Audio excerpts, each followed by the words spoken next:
Welcome to episode 47 of Rebels Without a Pod, the show that dares ask the question, is there nothing that can permeate that impervious puss? Wow. Okay, that's filthy. It's just start strong. You know what? Direct all the attention away from my talk about France. Speaking of, going. My I'm name totally is John, down with that. and joining me tonight, Andy, who does our artwork and graphic design. Good evening. Naveen on music and audio production. Hello. And Pod Daddy Eric, a.k.a. the pipe on the lips of the Origine du Monde. Johnny! I was hoping you were going to say something like puff puff. Puff, puff. Woof, woof. Downfall Diddy. There we go. Also returning to the show, our first ever 5-time guest. It's a buddy Neepun. Hello, nurse. Hello, nurse, indeed. Nice. All our content is currently up on the Rebels Without a Pod YouTube channel. Please remember to like, comment, and subscribe. Gentlemen, I shared this in the group chat earlier, but from the surprising amount of traffic that the Handmaiden episode is seeing, we actually crossed collectively 600 views earlier today. So thank you to people that are actually watching us and just checking out our nonsense week to week. I was going to say, question is, are they coming to the pod because they want to hear about the movie, or is it because of the beautiful cover work? The art is just little this, little that, you know. Yeah, It doesn't matter. Whatever gets you in the door. They see the art, they want to flirt with that, and Whatever. listen to our sweet nothings. Listen to Big Papa. Yeah. And his sultry voice. That's right. Hop on the boys. Yeah. Wait till they see the artwork for the for this movie that we're doing tonight. Today we are continuing our Neo-Neo-Noir cycle with Robert Zemeckis' classic Who Framed Roger Rabbit.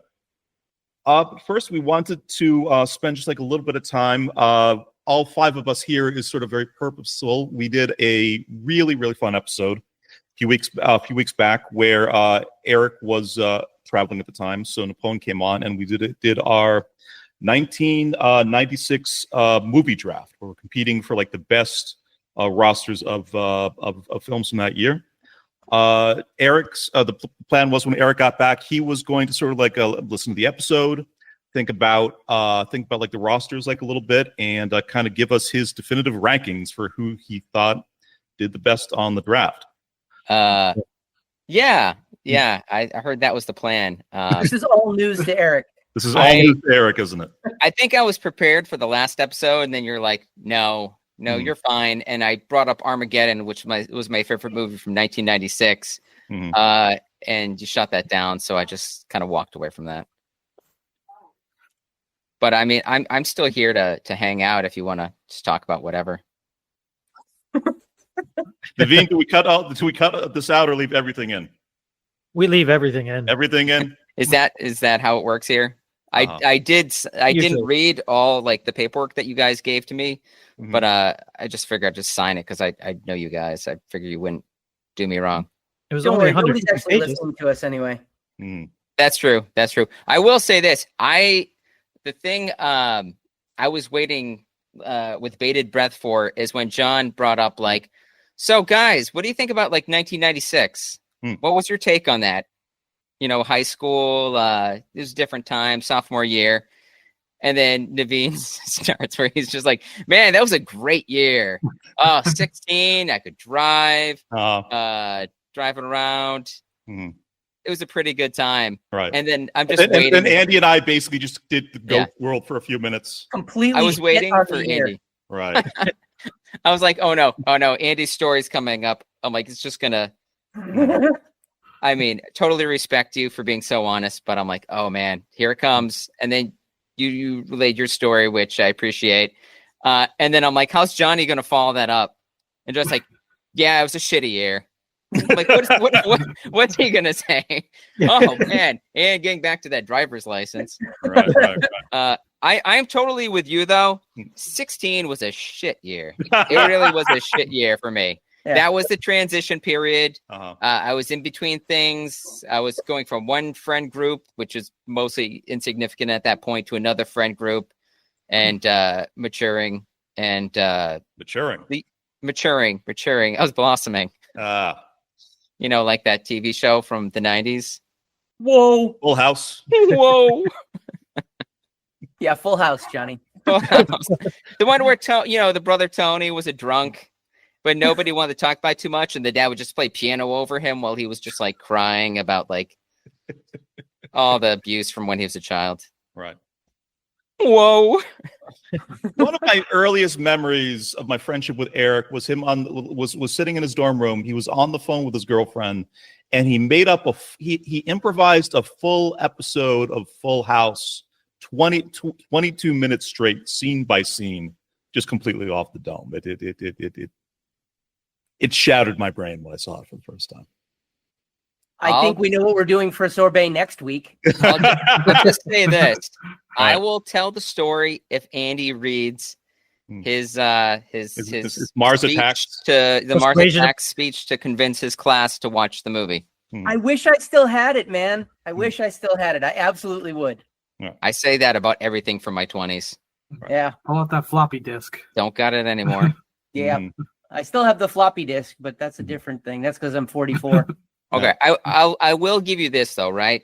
This is like the trailer to the episode, and I swear this is a real episode. I feel like I partially made it up because I wanted to just show how I was just so inspired by that episode. I just wanted other people to enjoy it as much as I did, which it's not it's not a good episode. It was the one about DJ. Do you remember DJ's boyfriend Steve? Mm-hmm. He was the cool jock guy.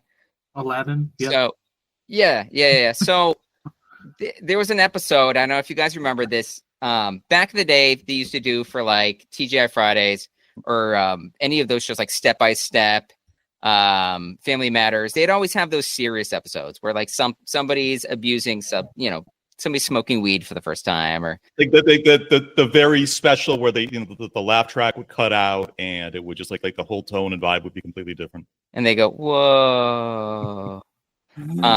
There was one episode where it was it was a high school dance. Steve, he just his football team just had this big win, and it was like right before the dance. I don't know if it was like homecoming or something like that. And DJ is just like, she goes to him after the game. He's like, yeah, we did it. We fucking did it. Yeah. And Yeah, they were swearing, but yeah. Yeah. She's like, Steve, you're acting kind of weird. And he's just like, yeah, it's cool, DJ. It's cool. Since I've been hanging out with my new friends and, we've been like, hanging out late at night and drinking and stuff. It's been pretty cool. And she's like, Steve, I don't even recognize you anymore. Like, this is not the Steve that I fell in love with. And he's just like, yeah, well, maybe we're not in love after all. And so what happens is it's the night of the dance and DJ's at home. She's all sad. And, she has like a nice little talk with Joey, and he comes out and shows her his wood.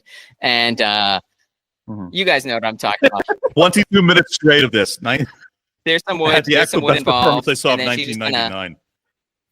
Puts his fist under her chin, and he just kind of pushes her, and he just goes, "Atta girl."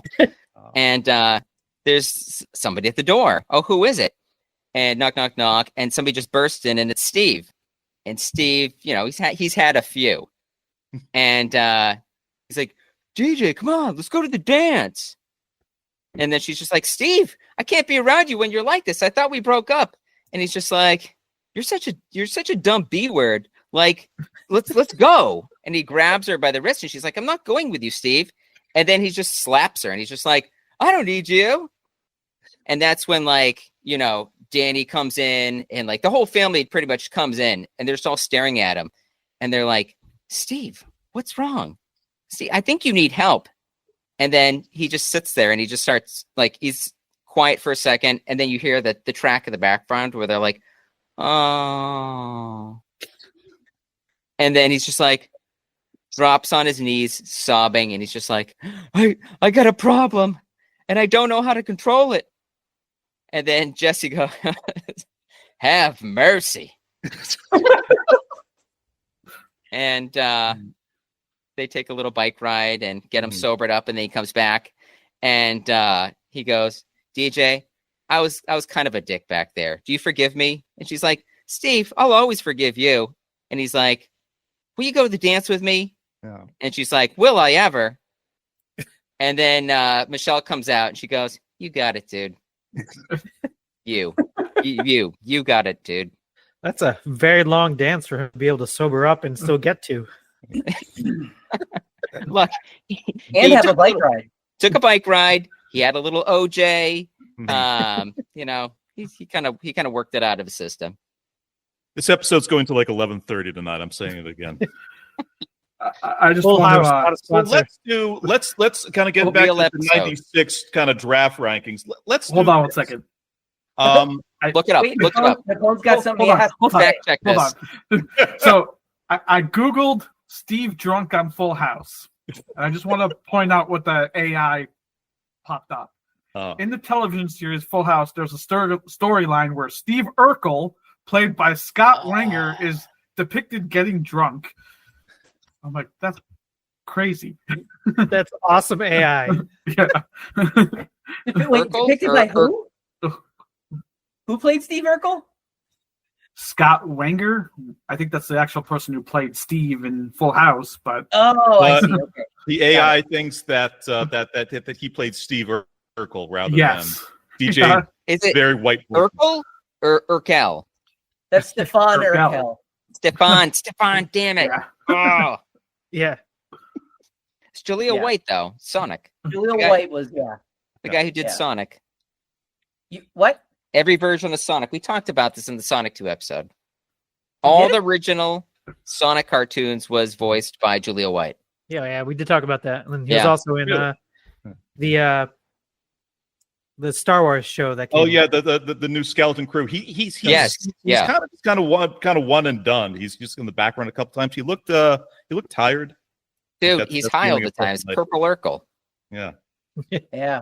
He's fucked up, John. He never got over that dance. Right. Well, the dance is like 9 hours long. Like he just Yeah, I know. fundamental. Like Which, oxygen. they only have like Ritz crackers and fruit punch here. What kind of dance is this? Let's do this. For the 96 drafts, I did kind of informally like survey like a few different friends who had kind of been following the podcast, were sort of interested in sort of how the rosters came out. There was actually a universally acknowledged winner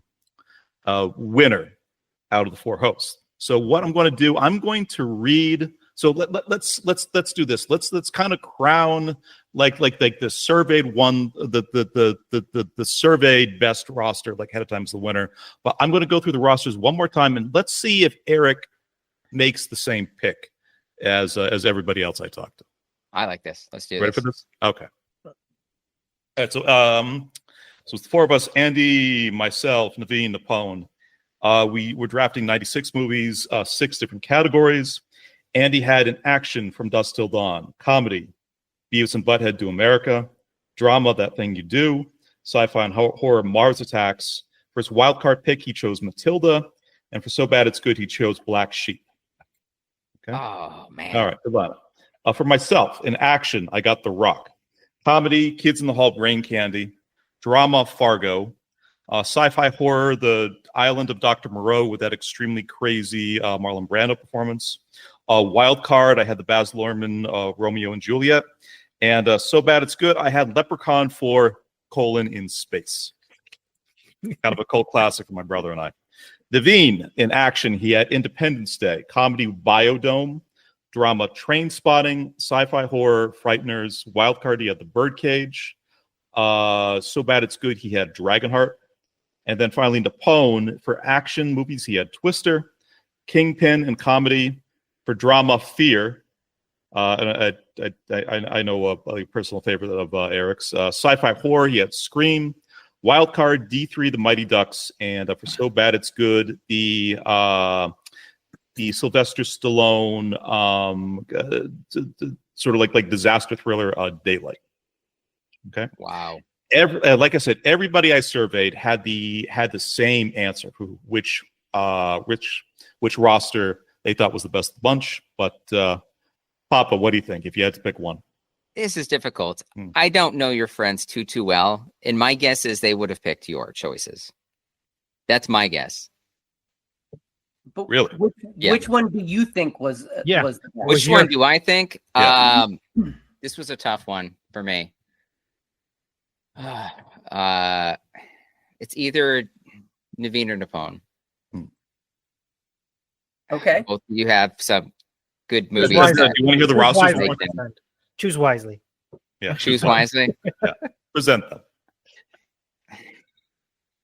I mean, I guess it probably should be Andy because he had Dusk Till Dawn. But John, who had Fargo? John had Fargo. I had Fargo. You had Fargo, right? Okay. Yeah. I'll spoil it slightly. It was actually between the twins, were what everybody thought like the best roster. Really? Okay. Yeah. I'll read it one more time. Naveen had Independence Day, Biodome, Train Spotting, Frighteners, The Birdcage, and Dragonheart. Neepun had Twister, Kingpin, Fear, Scream, D3, The Mighty Ducks, and Daylight. Yeah. And, I mean, I'm not down with all those selections, but there's a good chunk that I do like. So, I mean, Kingpin is a solid movie. Frighteners was an excellent pick, by the way. Michael J. Fox flick. I remember that scaring the shit out of me when I was younger. Right. That was a pretty good one. Early Peter Jackson, the movie that got him fucking Lord of the Rings. It's wild. Yeah. Yeah. I don't remember if that one though was like, I don't remember if it did that well. Frighteners. No, it wasn't like a box office smash or anything. That was like a rental that I saw it, but I remember it was still pretty freaky. It was special good. effects. Yeah. Yeah. So what do you think between the two? I'll go with Naveen. Yeah. Naveen was the 100% consensus pick of everybody I informally surveyed. Independence Day. Train Spotting. I mean, right, it's right. classic. It's just like the variety that he had on this and just everything being so memorable, sort of so distinctive. The Birdcage, weirdly, the first movie I ever actually saw in the theater without my parents. Like a buddy of mine. Yeah. Good for you. Was that you maturing? 96. You're like, this one's for me. It's been a bad year. Let me see Gene Hackman dancing around in a wig. Yeah. There's enough room in that Birdcage for me. Then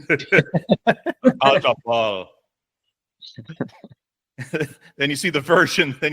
In France. You see got like the cage just has a pipe sticking out of it. That pipe's not even lit, but it's smoking like a fucking chimney.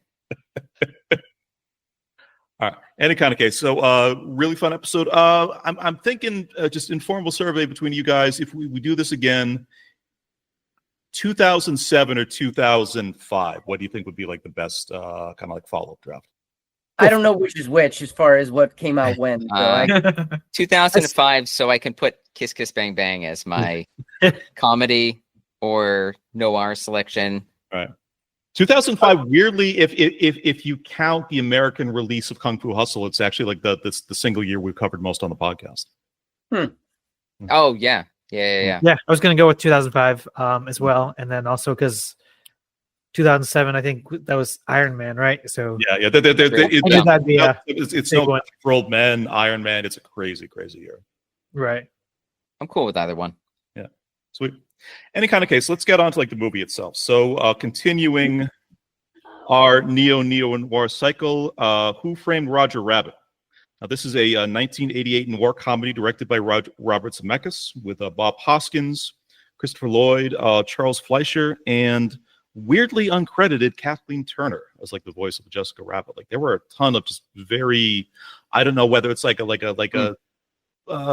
union thing or a WGA thing or kind of what it is, but there's a ton of things like actors in these movies that in this movie that just had no kind of recognition and credits, whatever. But synopsis in brief, you still got it, Betty. Based on Gary K. Wolfe's 1981 fantasy mystery novel, Who Censored Roger Rabbit, which I read a little bit about, and it looked very weird and very, very stupid. The film underwent 7 years of development work, ultimately being co-produced by Walt Disney Productions and Amblin Entertainment, with involvement by Michael Eisner, Steven Spielberg, Frank Marshall, and Kathleen Kennedy. At various points, directors like Terry Gilliam and stars like Harrison Ford, Chevy Chase, Eddie Murphy, Paul Rubens doing the voice of Roger Rabbit, and Tim Curry as Judge Doom were attached to the picture. The final product was a very big commercial hit. It grossed $351 million worldwide, and also universally loved by the critics, currently holding a 96% approval rating on Rotten Tomatoes. Despite this, after all the years, a sequel has still failed to materialize, even despite sort of decades of efforts by the original writers and creators. This is a 4-star review from Roger Ebert, who writes, "I've never seen anything like it before. Roger Rabbit and his cartoon comrades cast real shadows. They shake hands and grab the coats and rattle the teeth of real actors. They change size and dimension and perspective as they move through a scene, and the camera isn't locked down in one place to make it easy either. In a way, what you feel when you see a movie like this is gratitude.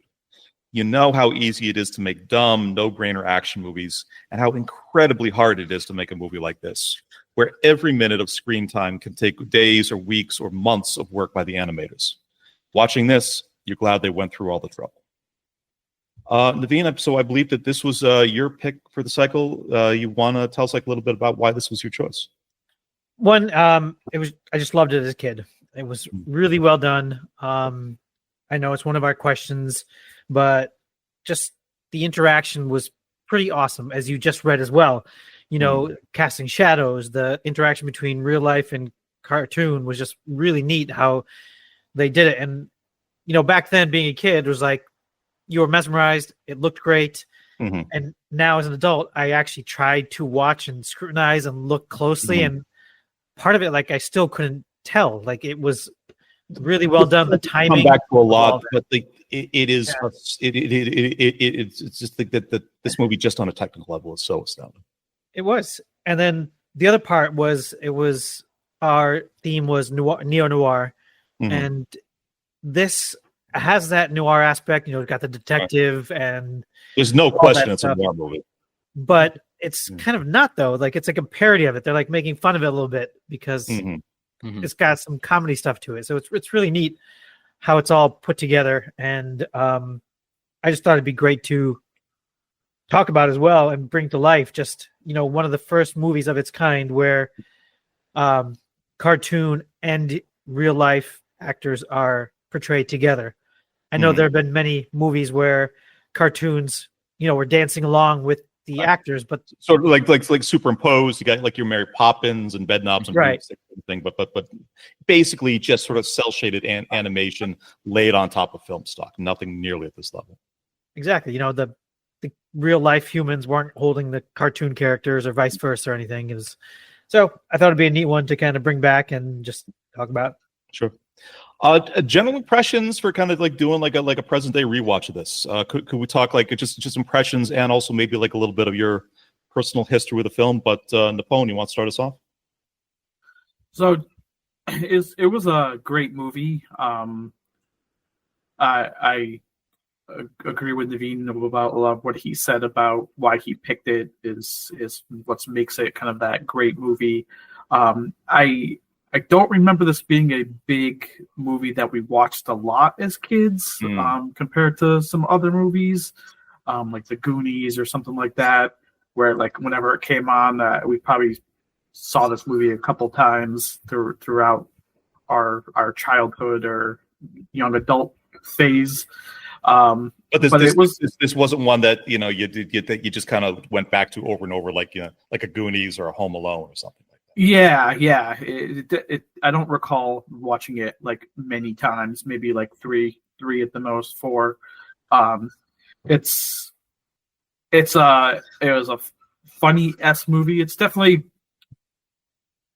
hasn't aged well in the fact that I didn't find it as fun, but I could see as a kid why I liked it. I could see probably kids liking it now. There are some jokes in there where I was like, I probably didn't understand that as a kid, but I'm like, I understand it now. It's like all 80s you didn't get the difference between probate and prostate. Yes, yeah. So like overall, I just and again, like we'll go through kind of the effects and stuff like that.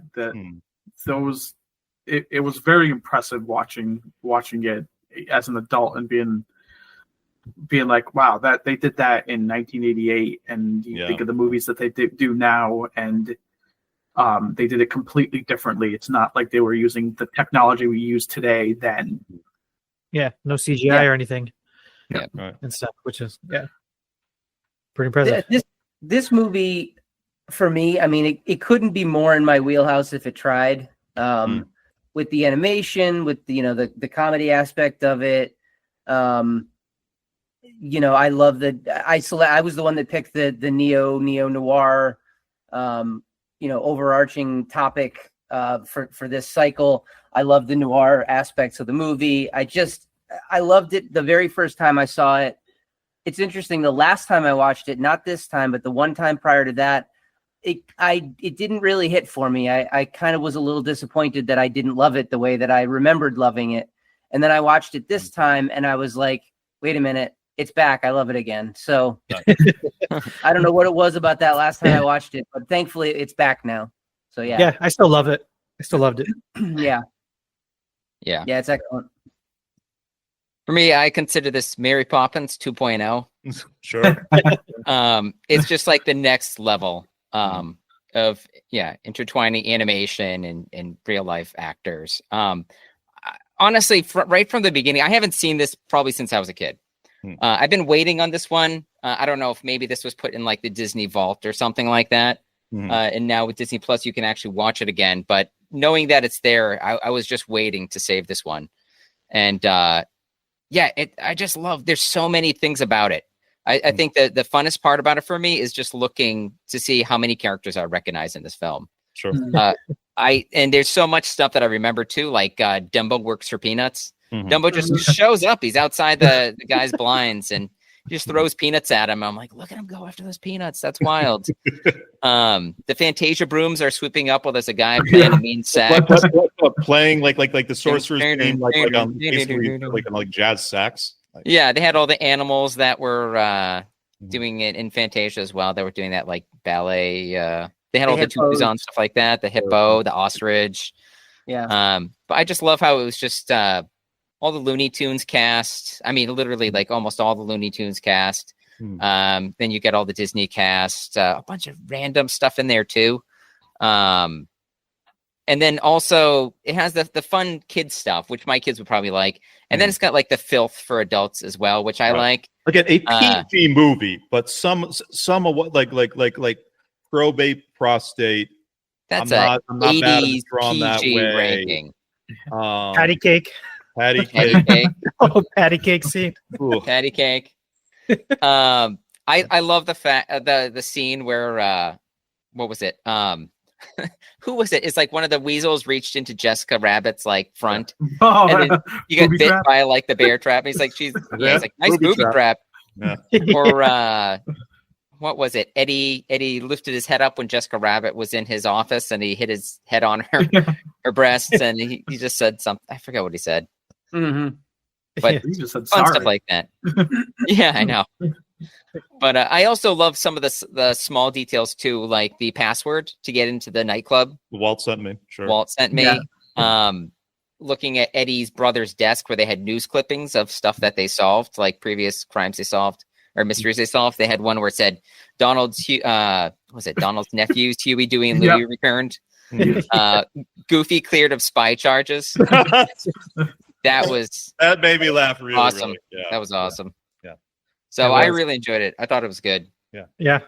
This was a fun rewatch for me too. My father took me to see a matinee of this in the summer of '88, whenever specific kind of time it came out. That's the one other time I've actually seen this movie. Wow. What was wild revisiting it was like, despite the fact that this was 37 years ago, sort of give or take, I had this entire movie still in my head. Like I just from seeing it once at 8 years old, and not just like the entire sort of movie, but so many of my so much of my memory of this is actually just attached to watching with my father, who grew up on, just kind of all these characters in like the same kind of way, and like the way that he was responding to stuff, the fight between Donald Duck and Daffy, or my father's a very, very big Betty Boop fan, and sort of when Betty came out, and just him just kind of nodding his head, just being like cinema, it's classic. That was his Jessica Rabbit, pretty much. But it's funny though, with Warner Brothers, they wanted to make sure their characters had the same amount of time as Disney characters. We get that. It's just that. After kind of rewatching this, I went back.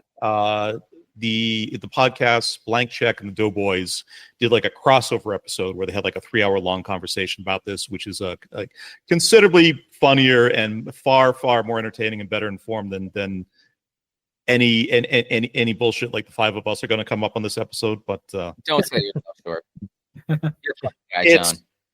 This is kind of like a movie similar to Road Warrior, or similar to kind of thing from like that era, where it's this is kind of a movie podcast classic. Like if you kind of search like the podcast app, there are so many podcasts that have done kind of real sort of deep dives, because there is just so much interesting about like this movie, about like what's actually on the screen itself, how it got made, like the technical aspects of it, the writing aspects of it, like everything that it's referencing, both in terms of kind of just classic film, and in terms of both kind of classic cartoons and film noir.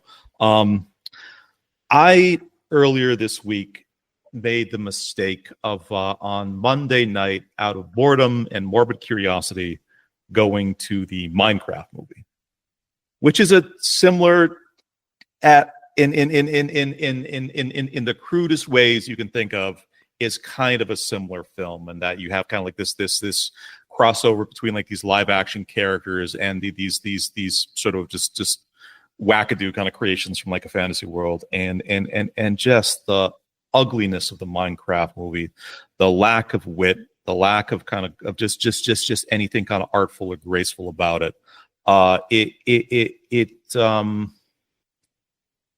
It was so... You're not a Jack Black fan. I mean, I when I saw it, I'm like, that's going to sell the movie. But think about how many other kids movies that he's done. Sure.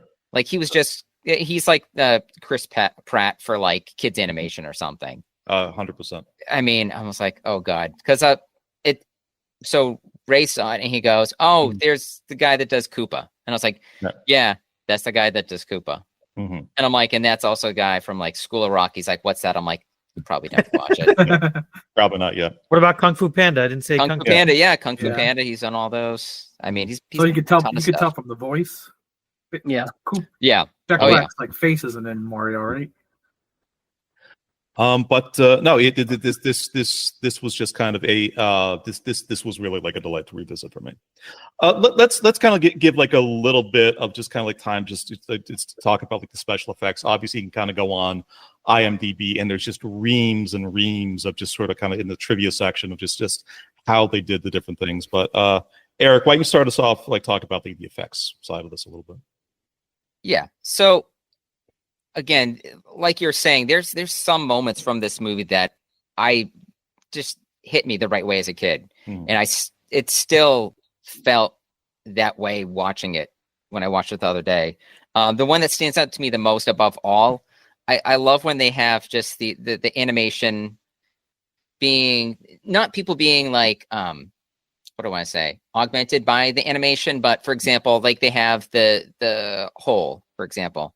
You know, where they have the animated hole. The guy's like, hey, it's just like a hole. The black hole thing. Right. Black hole, you could just throw it and like whips it against what's very clearly a wall, and then puts his hand somehow through the wall.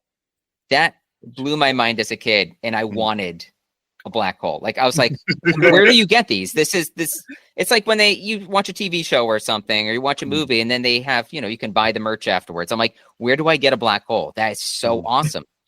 The hammer. The guy says, hey, check this out. And he's got the hammer with a boxing glove that's extendable. Shoots out. I was like, shit, nope, I got to get one of those too. I need an extendable hammer. I need the whole. You're making up the whole shopping list of destruction as this. I wanted that talking car that would drive itself. I never got that as a kid. Yeah. We're still waiting on those things. I'm still waiting for it to happen. But yeah, I spent a lot of time after this movie watching the making of for just all the special effects on YouTube and seeing where they're doing stuff against a blue screen. I think the thing that blew me away the most as a kid, and even now, maybe not so much, but just his interactions is in Toontown. When he gets to Toontown, and it's like one of those things where it's like you're rubbing your eyes and you're coming out of the other side of the tunnel, and it's just in your face. Dorothy emerging into Oz kind of moment. Exactly. Everything is just bright. And it's all around you and just all consuming. And I'm like, oh my God, it's like he's actually in a cartoon. It's like taking somebody, it's the complete opposite of what they've been doing up till then. You take a human now, put them in the cartoon. And I'm telling you, when he went up to that apartment building, he got knocked out the window and he's falling. That terrified me as a kid and even as an adult. Like, holy shit, he's falling down. And then he hits the flagpole. He bounces, which is kind of silly. Oh, no, he grabs the flagpole, and then Tweety pulls his fingers off. Yeah. And then he's falling again, and then he comes across Mickey on one side and Bugs Bunny on the other. And I'm just like, is it like an angel-devil situation? Like, what's going to happen here? And then he goes with Bugs, and I was like, wrong choice. Wrong choice. He gives him the spare tire. I was like, he's dead. He's going to fall. He's going to die. It's like when, remember in then Matrix, when like, God, is this during Neo's training? This is like, the training session. Yeah, and he falls and he hits the ground and just getting sucked into the ground. I was expecting something like that to happen. He's either going to splatter or he's going to crash and then bounce back out. And he gets caught at the last second. I was like, thank God. Because it's such a great movie. But I also want to say too, a scene where when he's driving the car, I still believe that, like Eddie driving Benny, it looks so real. And then I lost my shit when Benny's like, he hops in the real human car with Roger and he's like, all right, move over. He's like, I'll drive. I'm like, a car's driving a car. I can't make this up. He turns on his headlights. Yeah, he turns on his headlights. Yeah. Very quick kind of like shout it right away, but has anybody in film been better than Bob Hoskins acting against like animated counterparts? You completely believe that all these interactions. This is again really after watching that fucking Minecraft movie, but like the level of performance and craft Hoskins is going to bring into like all these scenes. Usually, like he fully believes that like Benny or Jessica are like standing right there. What a pick for this movie though, for like the lead actor. Yeah, well, it's funny though because he wasn't anywhere near the top of the list for that role. It was I have a list here of an incomplete list, but Bill Murray was the first choice for that role, apparently. I thought it was Harrison Ford was like the first pick. Well, Harrison Ford was in there too. Jack Nicholson, Eddie Murphy, Robin Williams. Like there were some big comedic or like heavy hitter names on that list, and he ended up with the job. He was, I think, prior to this, I could be totally wrong about this, but I think prior to this, he was basically just a serious actor, more like. He was really well known in UK cinema. Like he was like a well known noir actor. Maybe. He got an Oscar nomination for Mona Lisa, and there's a movie I have to watch at some point later down the line. It's like a noir film from like about 1976 with him and Helen Mirren called The Long Good Friday. That sounds just completely astounding. I mean, he fits the look though. Yeah. Like a down and out detective that's kind of like an alcoholic, lost his brother. He's I don't know. He just fits it really well. He played the part well. Yeah, he did it. And he doesn't like detract from like all the rest of the craziness going on. So maybe that's something they wanted. They're like, everything's going to speak for itself. People are coming for like Bugs Bunny, or they're coming for Mickey Mouse, or all those characters. If we have some other guy that's like a big name, then he's just going to direct everybody's focus towards him, and maybe he does kind of like the thing that the most effective people that in sort of Muppets things kind of do, which is he's kind of like an audience surrogate, but he's kind of like this like the straight man that all the craziness of what like the cartoons He basically gives something for like the tunes to essentially bounce off of. Yeah. No. Other thoughts from the other hosts on like the special effect work? Blew my mind back then. Still blows my mind today. Still looks incredible. I mean, what they pulled off, however many years ago you said that was, 30-something years ago. 37 years ago. Would be a feat, a huge feat to do now. I mean, if that released today, with the same type of technology that they used back then, and I'm not talking, not the CGI stuff or CGI mixed with real humans or anything like that. I'm talking like purely practical, hand drawn, practical. If they did that today, it would blow people's mind. The fact that they did it 3 decades ago is just crazy. It's just absolutely crazy what they accomplished. It's a masterpiece. I mean, from a special effects standpoint, it's an absolute masterclass in how to do it right. It's incredible. Yeah, and you can understand why it took 7 years to do. Yep. Do you guys remember the movie Cool World? Yes. Yeah. Brad Pitt that came out shortly after that. I haven't seen it in ages. I only watched it once. Wasn't a fan of it. Just watching the trailer and seeing the special effects in that, it was rough. Yeah. And that came out like a few years after this. I mean, they don't have like the Disney bucks behind it, but I mean, still, Right. I'm like, It wasn't as solid. Yeah. yeah, try to recreate that. You got to wait until like Space Jam or something.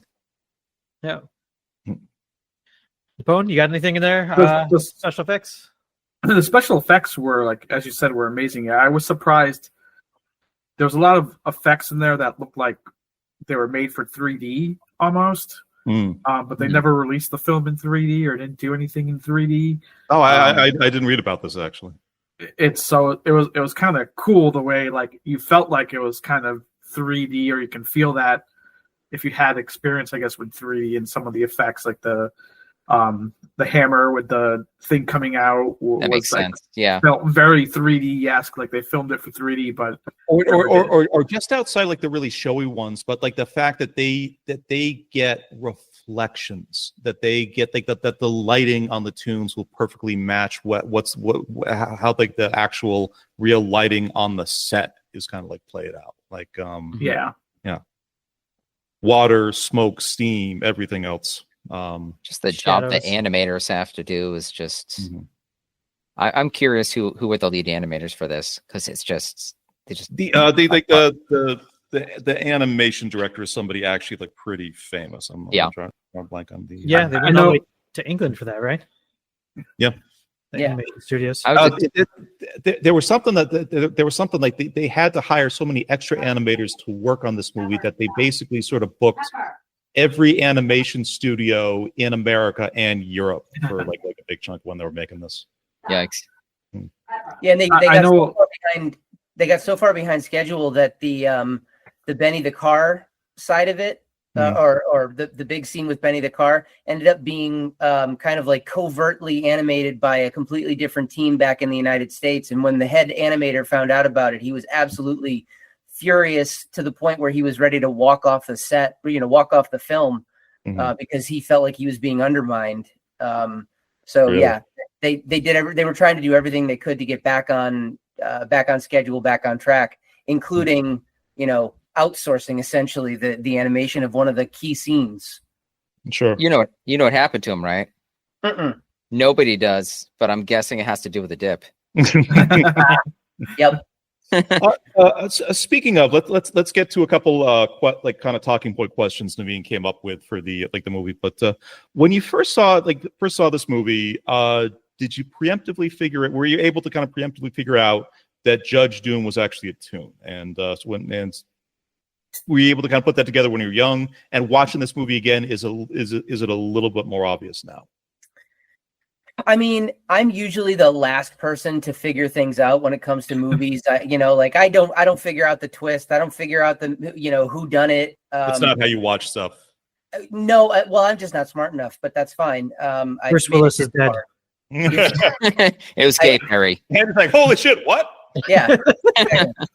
So it certainly didn't occur to me the first time that he was a tune. Now obviously watching it It's clear that Doom was, somehow different, and I used it different in air quotes. He was different from the rest of the humans, but you could also just write that off as he was just this weird eccentric guy who hated tunes, and he was sort of like a tune Nazi sort of a thing. Right.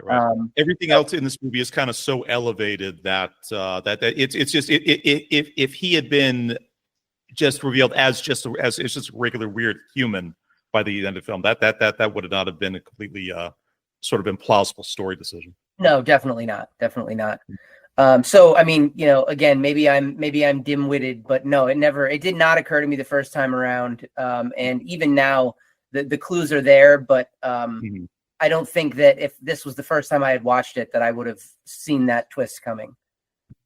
Anybody else from your childhood watch get like traumatized by that little shoe getting dipped? Yes.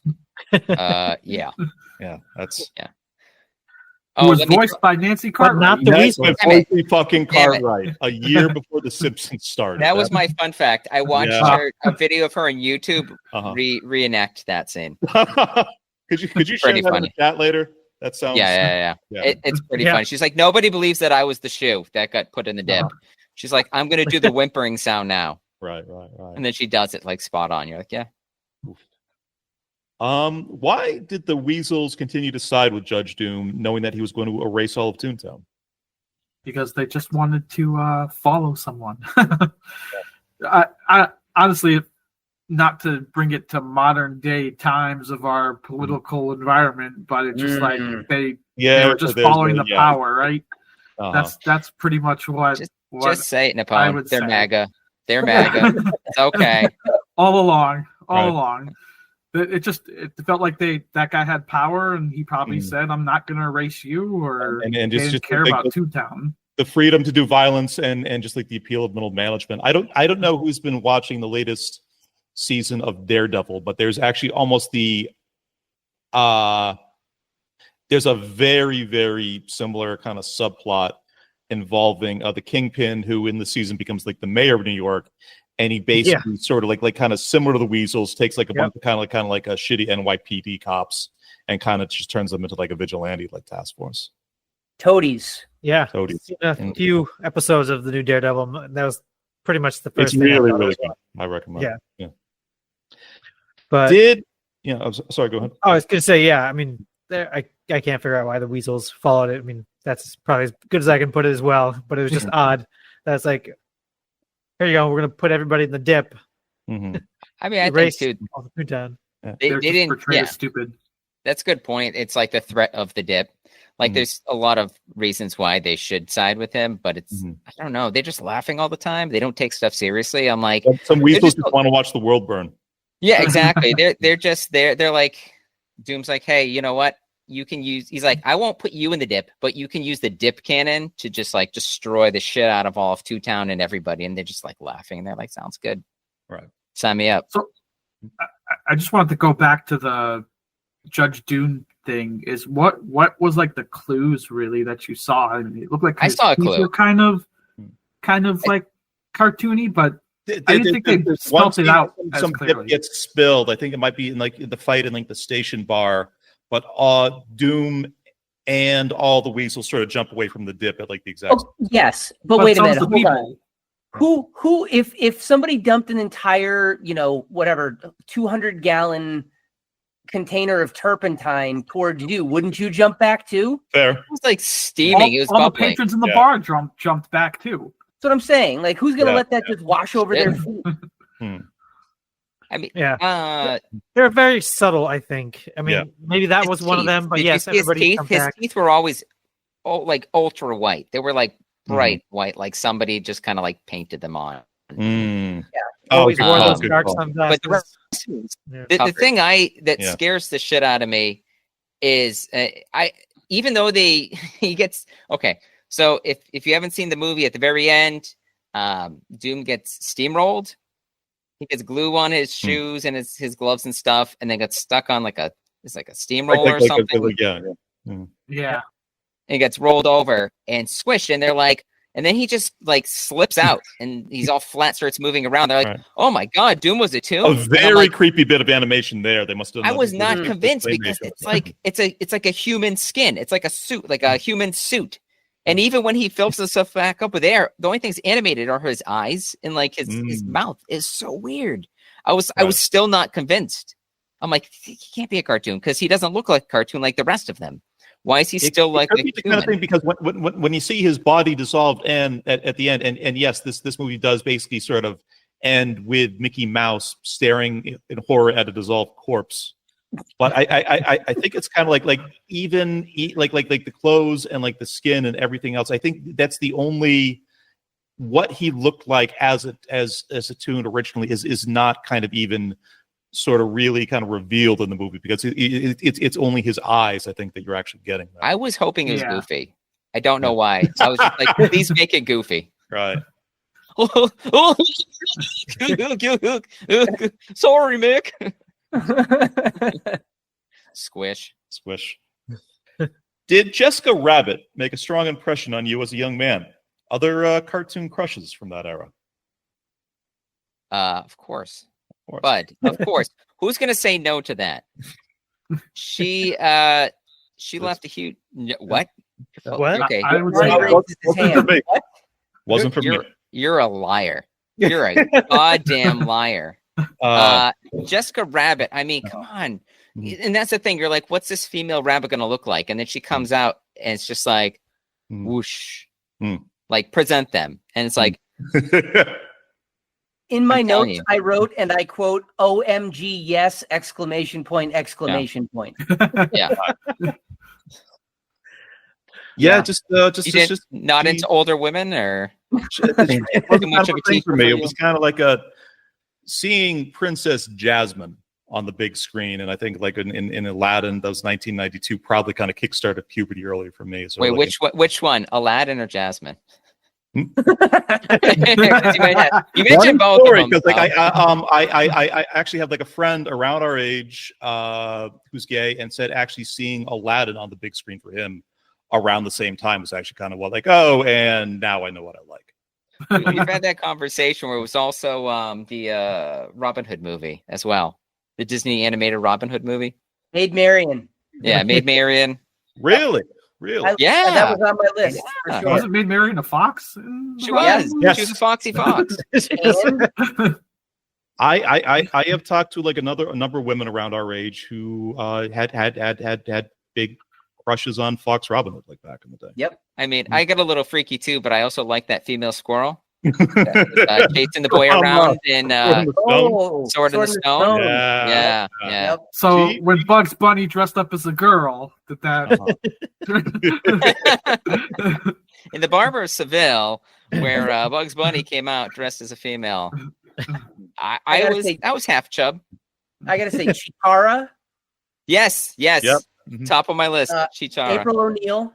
Yeah, that's kind of her. April O'Neil. Yeah, she had a nice voice. Daphne from Scooby Doo. Oh, sure. Yeah. Redhead. Yeah. And then I had Maid Marian as well. Did you? Oh, you didn't have. Remember the Chipmunks movie? Remember the female chipmunks? Brittany? I'm thinking of Chippendale's Rescue Rangers with Gadget. Gadget. Yeah, Gadget. Brittany was right. Was it Brittany the Chipmunks? Yeah, the Chipmunks and the Chipettes, and I forget what their names are. There's three of them. Got it. Yeah, they're kind of cute, animated well. I also had on my list. I don't know why. I used to watch Inspector Gadget a lot, so maybe this is before '88. But I thought Penny was cute. Penny. Okay. Inspector Gadget was great. That's why you watched it, because it was awesome. Yeah. Thank you. Mm-hmm. I also had. Do you remember Gem? I was gonna say Gem. Yeah. Gem's on there. Yep. I don't know what it was about her. She's just badass rock chick. Yeah. I liked the fact they all had different like color hair and stuff like that. I'm like, that's sure. Yep. Like the cartoons we grew up on the 80s got our generation so ready for anime and so ready for. I was gonna say, how many of those came from like Japanese animation sweatshops? 100%. Yeah. Napoleon, anything to add to the list? No, He's one out. I don't remember. Add it. Rainbow Bright. being Add Rainbow Bright on there. Like I'm a church-going Getting a man strong now. I impression can't. by I any can't of be them. part of this conversation. Jennifer Love Hewitt was the only one for Neepun. I feel like we You didn't watched like Neve a Campbell? lot of rated R movies at a younger age than a lot of other Ooh. people. So we Very saw true. more females, like live females, than cartoon females. Kim Basinger. In Cool World. both? What was Yeah, she was in Cool World too. That's right. Yeah. Yeah. She was in Batman. She was. Vicky Vale? Not bad. Not bad. Not bad at all. Okay, and to kind of wind down like a little bit, but what noir homage with multiple cartoon property mashups would you like to see in 2025? So go ahead, Andy. No, go ahead, Naveen, please. Yeah. I was just gonna say it's very weird sometimes how Neepun and I are connected in our twin way. Because he totally started off the show with "Hello, Nurse," and all I could think for my mashup would be "Pinky and the Brain" would be awesome. Wow. Yeah, that's And a I good was like, call. It was like, oh man. Animaniacs, I remember being like really important to you. What was the Dean? What was that joke you really loved? You have pee-pee on your smock. Yeah, that was awesome. I did love that one. That was a great animation. Still makes them laugh 30 years later. Oh man, that's how much I've matured. It's fantastic. I love that joke. It was so great. Animaniacs was Pablo awesome. Picasso. Yeah, it was That just was a great show. I said Gravity Falls I think would be really cool. I am a huge fan of Phineas and Ferb. So if they haven't already done an episode that's sort of noir, I think that would be awesome. Beavis and Butthead would just be stupid and hilarious. But the biggest one, and maybe this has already happened, Johnny, you'll know better than probably anybody else on this because I know you're a big fan. Bob's Burgers, I think, would be really great. Oh, sure. They did a pretty entertaining sort of meta intro to an episode of Archer, like a few years back, where Archer wakes up as Bob Belcher with oh wow! But it's animated in like the Archer style. Like the first 10 minutes of the episode is him just trying to figure out what the fuck is going on. Yeah, that's good too. Yeah, those would be my choices though. All right, I took this in a slightly different direction. Okay. Thinking about noir homage. I mean, I was thinking about my kid's been watching the Space Jam movies. They rewatched the original one, then they watched the newest one, and I saw the second one, and I was like, "There's so much potential there." So I took some of the ideas from that, and then I put together what I thought would be like a plausible third movie in the Space Jam trilogy, which I would call "Who Framed LeBron James." I think it should be Who Frames LeBron James because it rhymes. Yeah.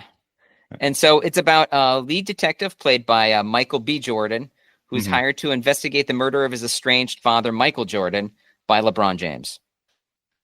And then he works with the Looney Tunes. That's like the best joke in the second Space Jam movie is that they're supposed to kidnap Michael Jordan, but they end up kidnapping Michael B. Jordan. Michael B. Jordan. Yeah. But here's the thing. Spoiler.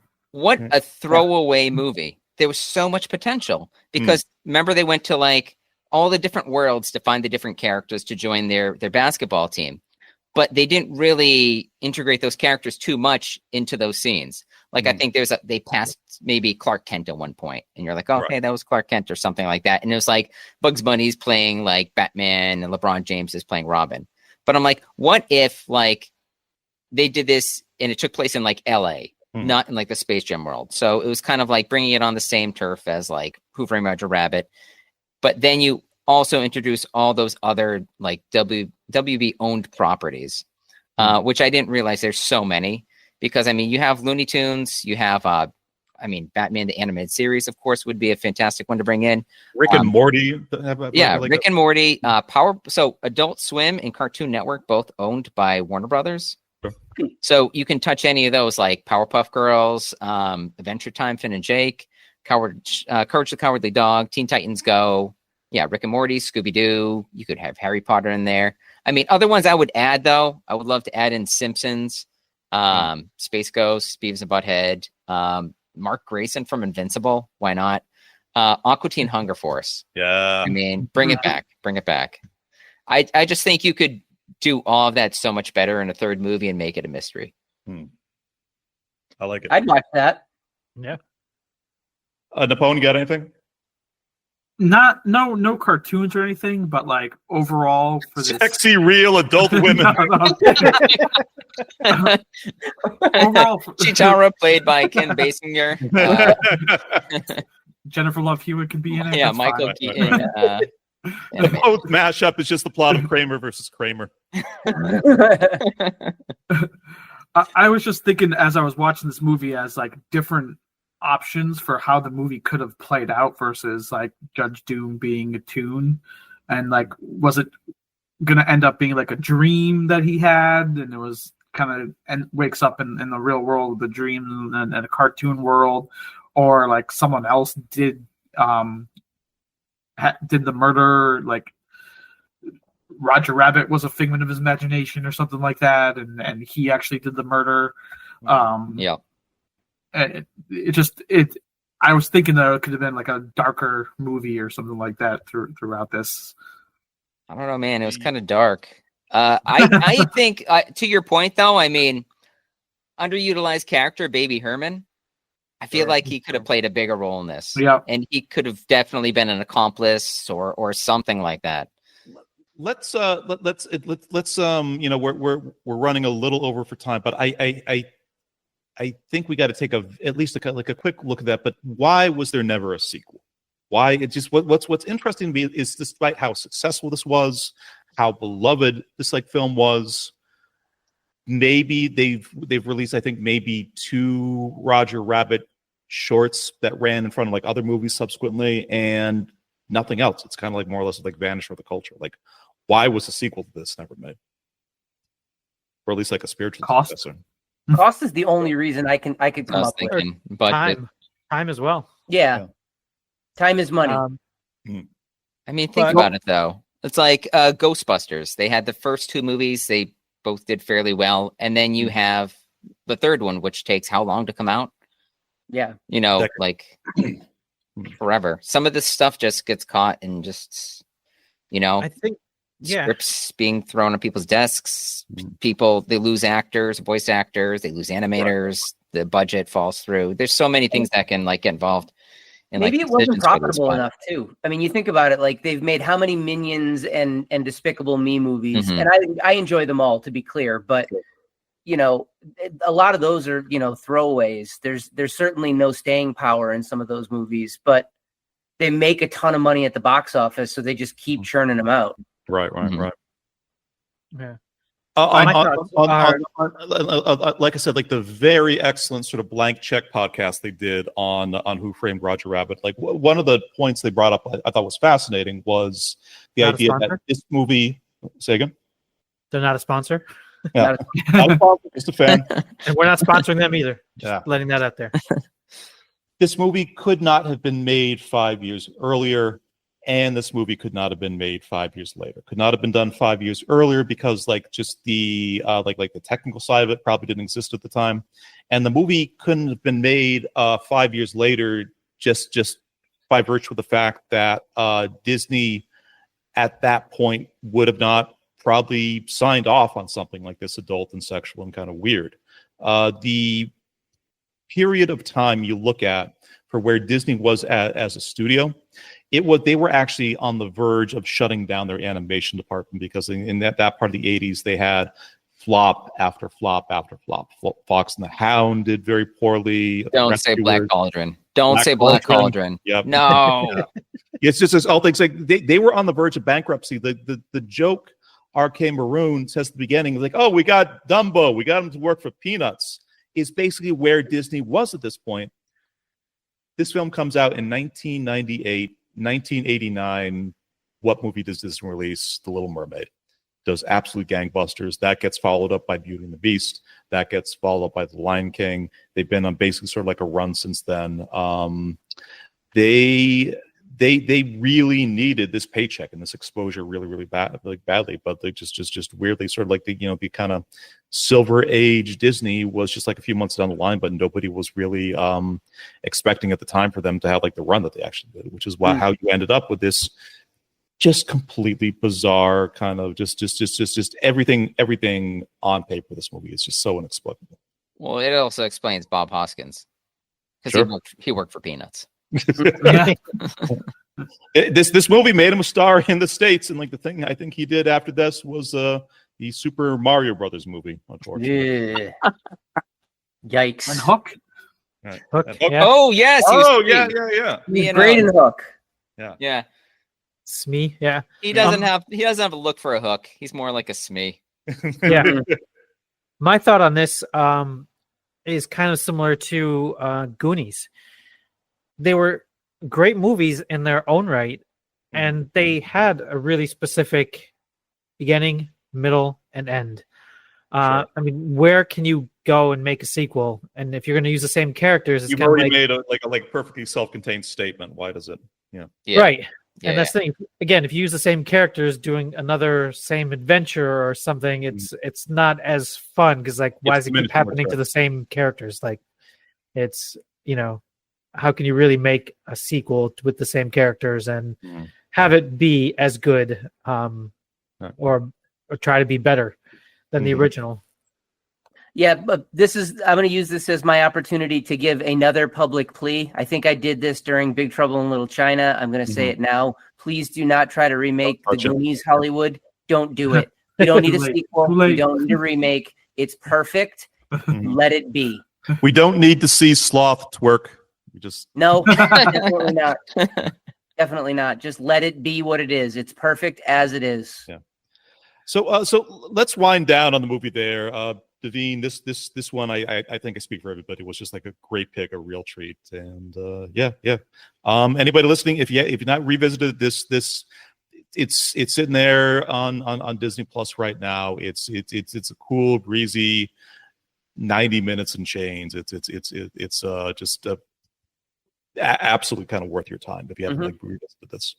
Particularly if you need a palate cleanser after your idiot kids make you go to like the Minecraft movie. Or if you go on your own. Or if you go by yourself. Yeah. No names. Let's go to the sorbet that Eric has prepared for us to kind of wind the episode down. Yeah, we Over can to you, get buddy. this after John makes his umpteenth chicken jockey joke. Everybody, just it was like a fucking golf clap. I was told not to go because people would be throwing popcorn at you during that. I don't even know what that even means. They're like, at that scene, you will have hot popcorn thrown at your face. I was like, okay, free popcorn. Free popcorn. Yeah. Popcorn. That's a Massachusetts thing, popcorn. Yeah. Is it? What? What Yeah, are you it talking is. about? Yeah. It is. Popcorn. It's a Popcorn. Massachusetts- Right. Not Is it popcorn. it's not a popcorn? Popcorn is Popcorn? but you What do you say call- popcorn. What did they say in Connecticut? Popcorn. Popcorn? Popcorn. Popcorn? Popcorn? Throwing like puppies. Cup? Popcorn. Popcorn. And you guys say bubblers too, right? Bubblers? Bubblers Persona. Yeah, you say bubblers, Seltzer? right? or seltzer? Bubblers is a No, water fountain. water fountain. Yeah. What do You you try call the teaching thing? this to kids in Japan, by the way. What do you call the thing that you put on ice Hey Keep guys, trying. yeah, I there's guarantee a you keep doing bubbler. There's a bubbler in the front when you first go in. They're like, "What? What are you even talking about?"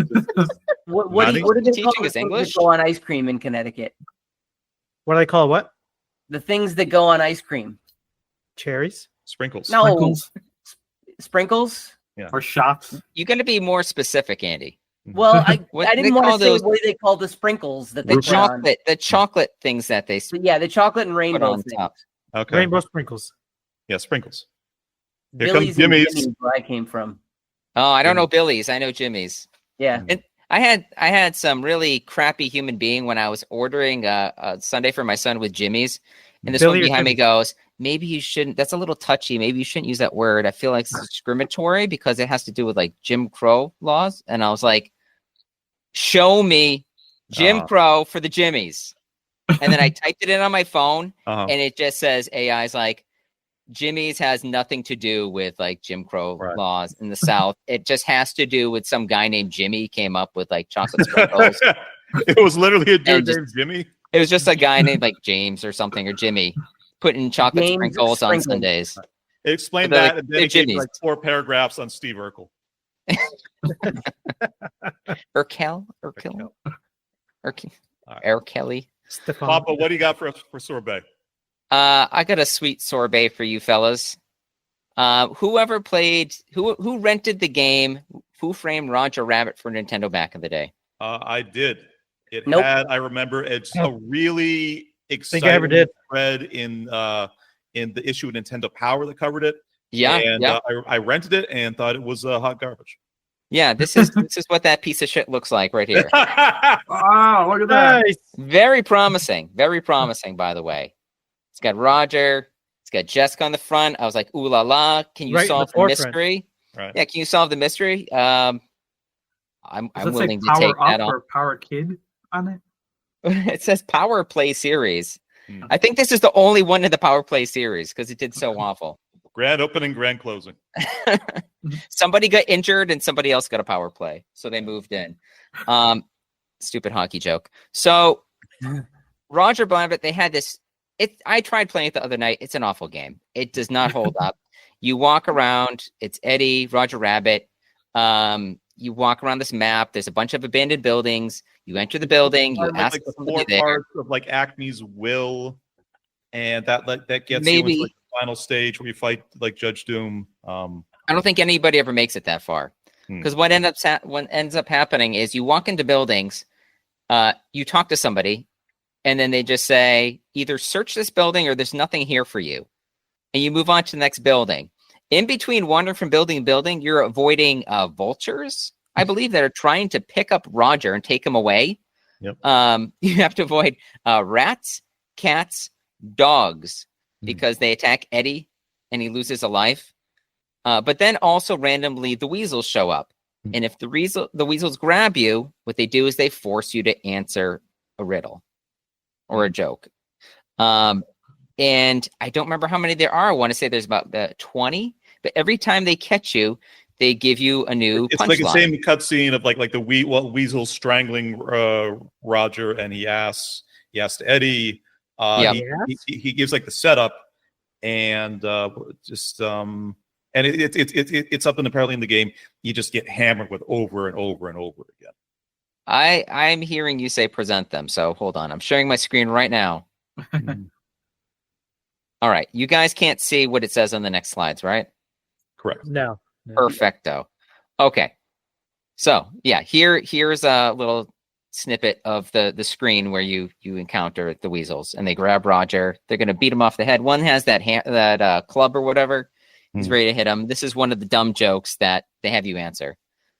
Where is Timbuktu? Answer: between Timbuk 1 and Timbuk 3. Don't laugh at that. Nope. It's not PPN. It deserves nothing. That's the actual answer. That's the actual answer.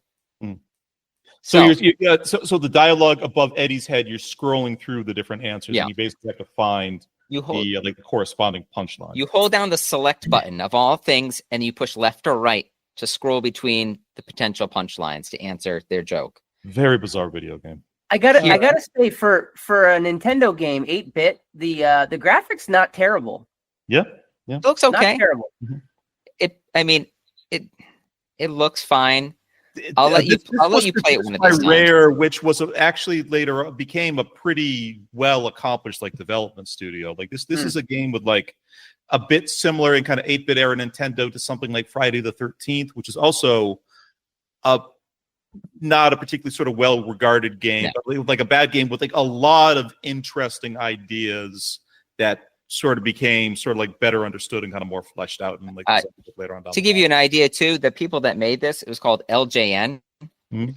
LJN were the people that made, remember the WWF like big rubber like figures that you could get? Sure. The big bendy rubber ones, they made those. So they were a toy manufacturer. They made toys. They decided to get into video games. And And again, really small budgets, tight timelines. They got all these different, like, what did they do? A lot of the Marvel stuff that they made games for. They made the Beetlejuice game. Everything was just awful that they put out. So keep that in mind. What we're going to do is I'm going to simulate today what it's like encountering the weasels and having to answer one of their jokes. I've provided you all with a list of all the punchlines to the jokes. And what you're going to do is don't open it up yet, or if you open it up, don't look at it yet. Okay. And I'm going to scroll to each joke. Now, I have 10 jokes here. I'll go through as many as you want. When I click on the joke, okay, and it comes up, I have a timer here. You get 8 seconds to answer. Oh, damn. So looking at the attachment. So what? Yeah. So don't look at the punchlines yet. What I want you to do is after 8 seconds. Oh, shut your mouth! No way. He's got one of them. He's got one of them right there. Yeah, dude. Hulk Hogan, We're I've ready had for this this. since 1984. It says on his butt. Not these. Wow. Yeah. Wow. Thank you. I just watched the McMahon series as well on Netflix. Yeah, I saw that too. All right, so you get 8 seconds for each of these. After 8 seconds, what you're going to do is you'll have picked an answer within that time, and you're going to say what your answer is. Sounds good. All right. All right, and I got to make sure I note these down, or unless somebody else wants to note down who gets these. Who wants to tally up points? Sure. I'll go Nobody? for it. Yeah? You want to do it? Okay, cool. Yeah. All right. So ready. When I say go, you're going to start looking at the list, and I'm going to have the first joke on the screen for you guys. Okay. And that's the second I post it, that's the second I start doing the timer, because that's how awful this game is. It goes quick. All right. And so what will happen is after you pick your answer, you're going to say your answer, stop looking at the answers, and then we'll go to the next one and do the same thing. All right. Ready? Yep. Ready, set, go. Why are barbers such fast drivers?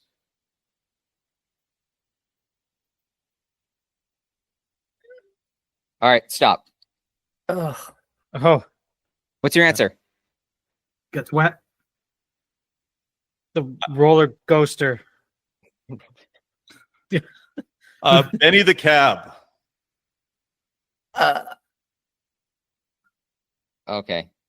That's all. We're actually supposed to be pulling the answers from this thing that you sent. Yeah. You got to figure out So what you it's think the because- ans's is. Because Because they know all the literally the shortcuts. game. You're scrolling through it and you have the exact sort of like same time limits. It's because they know all the shortcuts. Yes. Yes. Yeah. I feel like you took more than 8 seconds. Yeah. Well, I definitely did. I can't read Yeah. that fast. Yeah. That's That's the like point. on the bottom of the list. That's what I'm saying. This, you're supposed to get this, and then it's just awful. And you're like, okay, which one is it? Which one is it? Which one makes sense? Scrolling. And so many of them don't make sense. And that's what you're doing. You're holding down the select button, pushing left or right, and you can only get through maybe 10 of them. It's awful. All right. So I don't know. Do you think Andy gets a point? We'll give Andy. I know. I don't think I should get a point. I don't think I should. Okay. So that All right. was for free. That was That free. was a warm up. All right, you ready? Yep. No looking. I'll reset my timer and go. Why is Baby Herman like a rattle? They both have a rattle. Stop. Oh God. Yeah. All right, answers. They both have a rattle. Because it ran out of juice. He wanted to see time fly. That was it. No. Let me see where it is. Why is Baby Herman? Is Baby Herman like a rattle? Why is hold on? Now you can't even find it. You don't know the answer. Left. No, you know what? All right. We got to do this one over. I wrote the wrong fucking answer. Leave That's all the this question. in post in the vein. I wrote the None wrong of it gets question. cut, I wrote the wrong question. for God's sake. The question was actually, why is Baby Herman like an old car? They both have a rattle. All right, let's do it again. Why is Baby Herman like an old car? Who said they both have a rattle? Was that Napoleon? That was No. maybe Okay. Oh The V yeah, gets a they point. have a I say rattle. the V They have gets a a rattle. That's what it is. Yeah. Yeah. Oh, I screwed that one up. point. That's fine. All right, game face, reset. All right. All this stays in. That's I'm saying that this is what the game's about. All right. Ready, set, go. What is the best cure for water on the brain? A What's tap the on the wet? head. A tap on the head. Gets wet. A tap on the head. All right. I think I heard it. Tap on the head. For water on the brain is Tap on the head. yes. You got it. Tap on the head. Tap on the head. Points. Points. This game Points. sucks. Doesn't it? Doesn't it? Yeah. I think paid ridiculous. $50 for it back in '89. Yeah. That's I think like I paid $5,000 right now. Yeah, $250 to rent it was just the equivalent of like $50 today. All right. All right, ready, set, go. What animal would you like to be on a cold day? Otter. A sunburned penguin. Yep. Yeah, it was otter. It was otter. It was otter. Wait, what? I think it's implying like hotter. So instead of saying hotter, they chose otter because otter is an animal and hotter is not an animal. But why wouldn't you want? Oh, okay. Look, so LJN, they have this number you can call in the game and voice your complaints. To which you... It's an actual crazy thing that they did in the game itself, where Jessica Rabbit at one point, when you meet her in the game, tells you, "Find my number and call me." It is. It's a legit search thing. around like the ink and paint club, you actually find an 800 number, which you would assume, okay, now I need to find a payphone somewhere else in the game. The 800 number was in fact something they set up in real life that you could call and listen to a recording of Jessica Rabbit giving you hints on like how to beat the game. It was actually a 900 number, but let's continue. Oh. No, I'm kidding. It's 800 number. All right, ready, set, go. On what side of a school would an elm tree grow? On the outside. On the outside. On the outside. Hold on. Depends on where you leave them. Yeah. It's on the on the outside. What it is for a lot of these, they have a couple different answers. That's why I picked them. So I'm also trying to find I didn't separate out these questions and answers. I'm looking through the list with you guys trying to find them. So I only get 8 seconds. It's tough. Between 600 views our channel has got, folks. Oh, sorry. All right, ready? Like we've been doing this for a year. And go. Okay. Does your watch tell the time? No, you have to look at it. Look at it. God damn it, you guys. Well, that's just the first one on the list. You get? Is it really? Yeah. Yeah. You guys get it now. You get it now. I was gonna mix these up, but all right. That was a close call. I kind of going with Andy on that one. Yeah, Andy can have it. Yeah. Give it to him. All right. Should I cut it down to 6 seconds? No. No. Okay. Ready? Go. What hand do you write with? Palm trees. That was it. Time. Wait, that was the answer? No. No. But if you're playing the game, you would think that's the answer. You would have clicked A or B, and they would have murdered. They just would have bludgeoned the shit out of Roger Rabbit. You're like, that's the answer, right? What do you guys got? I usually write with a pencil. Yeah. Yep. I usually write with a pencil. I didn't even see that one.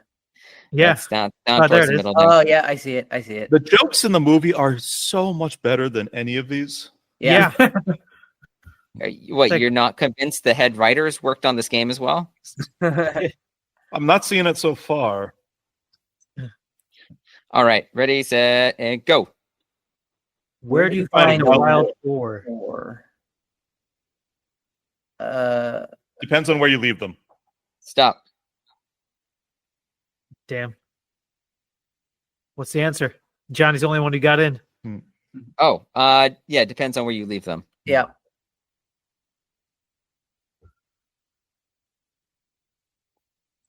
All right, points. Hmm. Ready, set, 2 more. Ready, set, go. Why is a river rich? river rich? It's all the rage. Stop. Because it has 2 banks. Yes, yeah. What was it? Because it has 2 banks. Thanks. Oh, There's 2 potential answers for that one. There's only one. It's because it has 2 banks, but there was another one I saw as well, and I was like, that sounds like the right I one. think I'm giving that one to Andy as well. Anybody else? Is that Andy or Neepun? It was really close.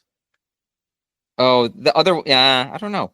The other potential answer I saw was, well, I'm told there is money in it. Oh, It answers the question, but it's not the funny. answer. Yeah. All right. Who's I getting don't care who gets the point. you can each get a point. Okay. Sounds good. All right, ready. Last one. I swear this is an easy one. How do How you make it go last? Last.